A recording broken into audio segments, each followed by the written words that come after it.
নিবাসী অসম আৰক্ষীৰ লেন্স নায়ক মইদুল হক আৰু ৰীমা সিদ্দিকাৰ 8 বছৰীয়া পুত্ৰ আৰিয়ান আফ্ৰিদিয়ে 1 পৰা 5 ফেব্ৰুৱাৰী 2025লৈ দিল্লীত অনুষ্ঠিত 4ৰ্থ আন্তঃৰাষ্ট্ৰীয় কিক বক্সিং চেম্পিয়নশ্বিপত ভাগ লৈ ব্ৰঞ্জৰ পদক লাভ কৰি অসম তথা দৰঙলৈ গৌৰৱ কঢ়িয়াই আনে। ভৱিষ্যত উজ্জ্বল কামনা কৰিলো। পৰিয়ালবৰ্গ জোনজ্যোতি আঞ্চলিক প্ৰগতি সংঘ খিলাকুৰি দৰং 17 ফেব্ৰুৱাৰী 2025 এখন মই জুমাৰ দিন আমি দিব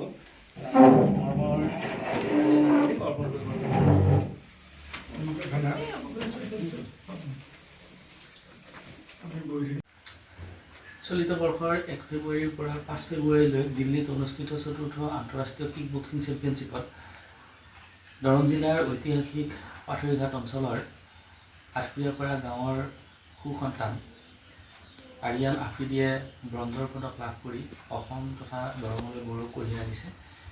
এই মাহেন্দ্ৰক্ষণত আমি স্থানীয় স্বেচ্ছাসেৱী অনুষ্ঠান জোনজ্যোতি আঞ্চলিক প্ৰগতি সংঘই আজি তেখেতক মৰম সুভাষিক আৰু অভিনন্দন জ্ঞাপন কৰি সংঘৰ এটি প্ৰতিনিধি দলে শুভেচ্ছা জ্ঞাপন কৰিছোঁ তথা সম্বৰ্ধনা জ্ঞাপন কৰিছোঁ।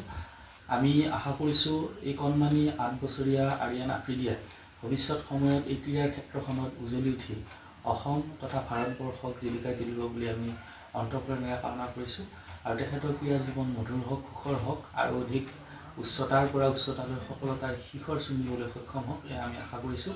লগতে আমি আৰিয়ান আফ্ৰিদিৰ পিতৃ অসম আৰক্ষীৰ লেন্স নায়ক মইদুল হক আৰু মাতৃ ৰীমা সিদ্দিকা দুয়োগৰাকীকো আমি ধন্যবাদ আৰু কৃতজ্ঞতা জ্ঞাপন কৰিছোঁ। তেওঁলোকে এই কণমানি আৰিয়ান আফ্ৰিদিক যি ক্ৰীড়াৰ ক্ষেত্ৰত এক সুন্দৰ পৰিৱেশ সৃষ্টি কৰি ক্ৰীড়াৰ ক্ষেত্ৰখনত আগুৱাই নিয়াত সহায় সহযোগ কৰিছে, তেওঁলোকো ধন্যবাদৰ পাত্ৰ।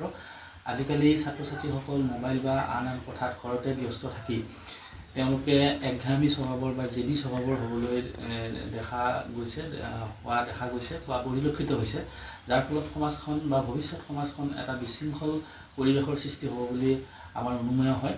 গতিকে আমি কম বেছি পৰিমাণে অভিভাৱকসকলে আমাৰ শিশুসকলক কেৱল মোবাইলত ব্যস্ত নাৰাখি তেওঁলোকক যদি অকণমান ব্যায়াম বা শাৰীৰিক ব্যায়াম বা খেল ধেমালিৰ লগত জড়িত কৰাওঁ তেতিয়া আমাৰ শিশুসকল শাৰীৰিকভাৱে, মানসিকভাৱে আৰু বৌদ্ধিকভাৱে শক্তিশালী হ'ব আৰু ইয়াৰ সমাজখন সুসংগঠিত কৰাত সহায় সহযোগ কৰিব। মই পুনৰবাৰ আমাৰ অভিভাৱকসকলক এই বিষয়বিলাকত গুৰুত্ব আৰোপ কৰি এখন সুন্দৰ সমাজ গঠন কৰাত সকলোকে সহায় সহযোগ কৰিব বুলি আশা ৰাখিলোঁ আৰু পুনৰবাৰ আৰিয়ান আফ্ৰিদিলৈ আন্তৰিক ধন্যবাদ, কৃতজ্ঞতা আৰু অভিনন্দন জ্ঞাপন কৰি জোনজ্যোতি আঞ্চলিক প্ৰগতি সংঘৰ পৰা তেখেতলৈ উজ্জ্বল ভৱিষ্যত কামনা কৰিলোঁ। নিবাসী অসম আৰক্ষীৰ লেন্স নায়ক মইদুল হক আৰু ৰীমা সিদ্দিকাৰ 8 বছৰীয়া পুত্ৰ আৰিয়ান আফ্ৰিদিয়ে 1 পৰা 5 ফেব্ৰুৱাৰী 2025লৈ দিল্লীত অনুষ্ঠিত 4ৰ্থ আন্তঃৰাষ্ট্ৰীয় কিক বক্সিং চেম্পিয়নশ্বিপত ভাগ লৈ ব্ৰঞ্জৰ পদক লাভ কৰি অসম তথা দৰঙলৈ গৌৰৱ কঢ়িয়াই আনে। ভৱিষ্যত উজ্জ্বল কামনা কৰিলোঁ। পৰিয়ালবৰ্গ জোনজ্যোতি আঞ্চলিক প্ৰগতি সংঘ খিলাকুৰি দৰং 17 ফেব্ৰুৱাৰী 2025 এখন মই জুমাৰ দিন আমি দিব